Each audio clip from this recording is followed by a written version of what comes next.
Assalamu alaikum, my dear friends, brothers and sisters.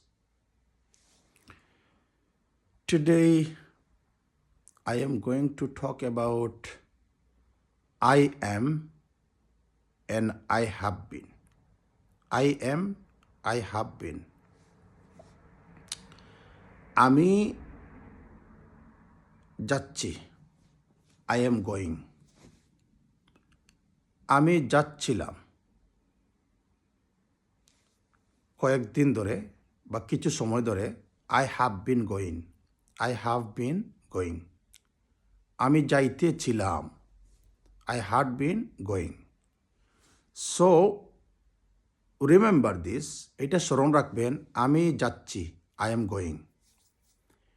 আমি যাচ্ছিলাম কিছু সময় ধরে কয়েকদিন ধরে I have been going. আমি যাইতেছিলাম I had been going. As for example, we can say that I'm going to school right now. আমি এখন স্কুলে যাচ্ছি। আমি স্কুলে যাচ্ছিলাম কয়েকদিন ধরে I have been going to school for few weeks. কয়েক মাস ধরে আমি স্কুলে যাচ্ছিলাম I had been going to school for few months.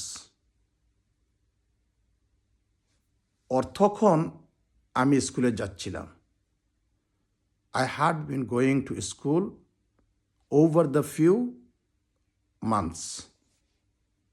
So this is how we need to talk about our present, our past, and the have been, had been. This is how we can talk about our past participle, everything.